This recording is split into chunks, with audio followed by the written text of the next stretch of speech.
I am in my 12th year of teaching, and I've always had students who were designated as students with special needs or students who were designated as English language learners. And I never have felt like I've done the best job at supporting them. For me, it's really important because it's over a third of my kids, and I want all of my kids to grow and develop as learners. And so for some of them, that means something really different than what it means for someone else. For my Getting Better Together focus, I really want to work to meet the needs of my diverse learners.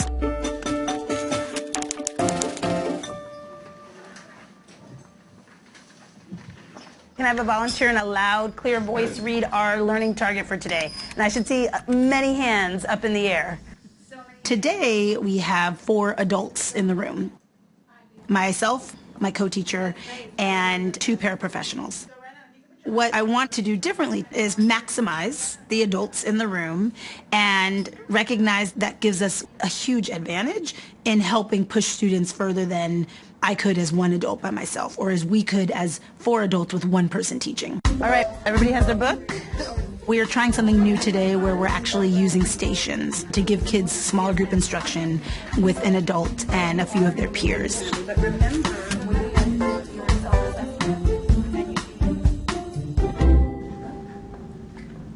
if you're analyzing text, what are you doing? Sam? Make a claim about it. What do you mean by that?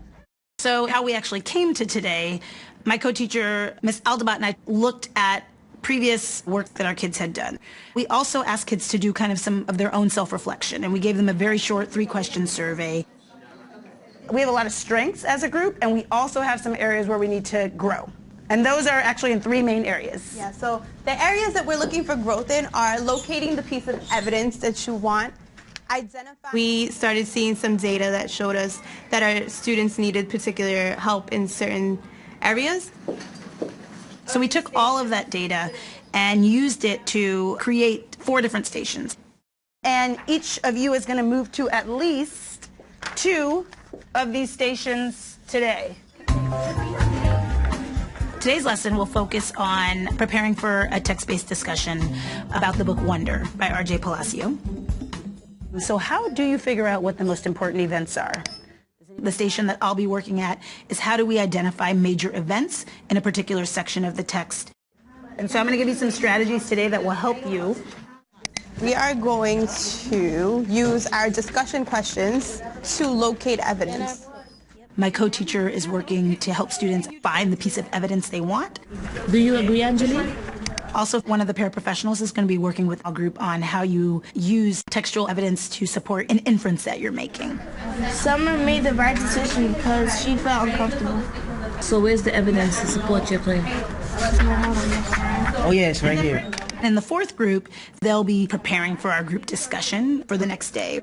She finally got used to it, and she saw him for the person he is, not for how he looks. Exactly. So that's what you can write. So in these small groups, we're hoping that kids will walk away with a new skill that will help them better analyze the text and find evidence to support that. I made a little awesome bookmark for you guys. When I'm trying to identify a major event, I ask myself 3 questions, okay? And these are the 3 questions that can help you figure that out. Stations 1 and 2 were for students that needed a little bit more of foundation. Okay, we're going to pick 2, and I want you guys, they're all from Summer's section, to determine is it a major event or a minor event, and how do you know? You can use your questions to help you. It's my hope that breaking things up and breaking them down will help push them. If the evidence shows me they're not quite ready, how do I break it down so that they can kind of find their entry point? Joshwendi is our fabulous peer tutor. Ms. Aldabat and I were talking as we were planning this lesson around particular kids who just really high-level readers. They're really good at making inferences and analyzing text. And how do we push them? One way to do that, I think, is to get them to step into a space where they're supporting others. And the more opportunities we can give kids, the better. If this event were missing, would it have less of an impact on me as the reader? Put it in the middle. Now we know that he likes to play that game. Okay. And is that more? It's more of a detail than action than like something that will impact you. It was really awesome to have Joshwendi talk with other kids around why she thought things were major or minor events. So in that sense, she was more of a model today. Let's start with this. Locating the piece of evidence you want. How do you guys typically start doing that? Yasmin? If they're talking about a certain character, I would go to their part.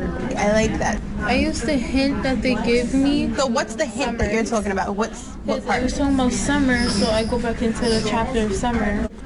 For my station, I was facilitating, locating evidence.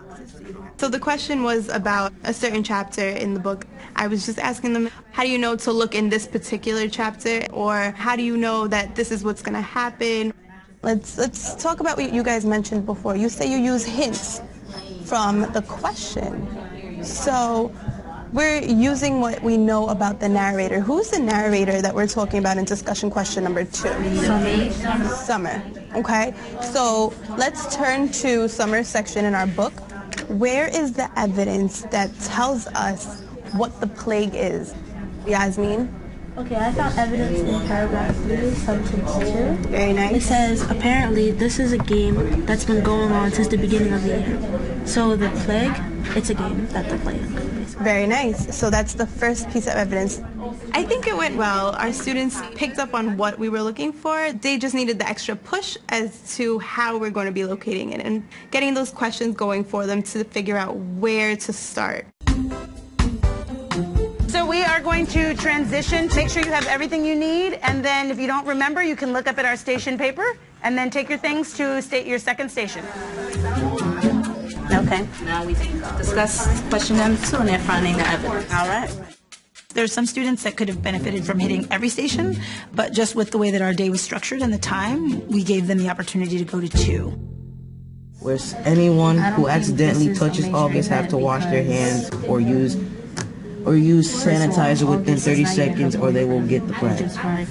I think it's a major event.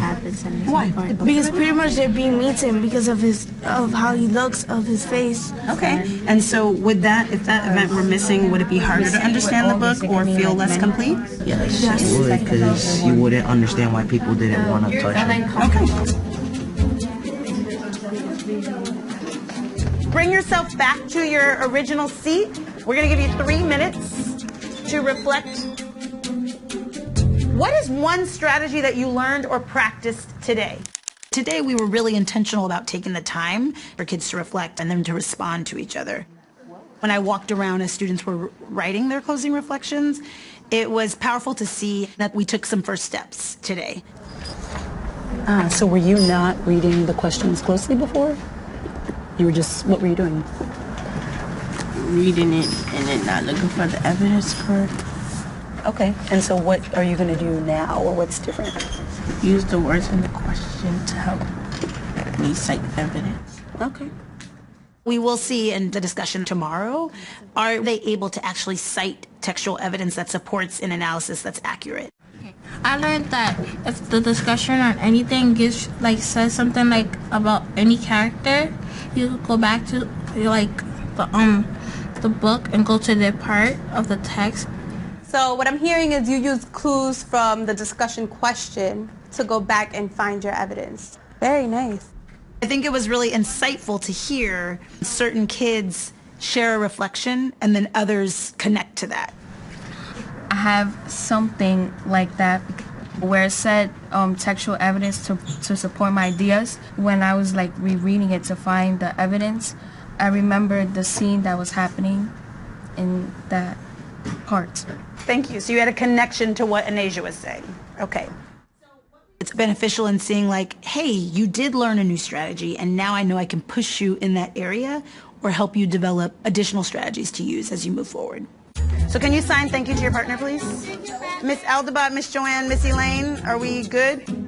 I think I'd make a number of changes to what happened today. One of the key changes is actually creating a space and carving out more time to prepare everybody who is in some sort of teaching role. Another change would be thinking about our peer tutors. What would be helpful is to kind of even have a class discussion with them around how do you think we can grow this so that more of us have the opportunity to step into that role? You know, tapping into that bank of resources when we're moving into a lesson or stations that could use that support. So you're saying it would feel incomplete if this was missing. Why? Because the readers would feel like that Summer's not just sitting with August for no reason.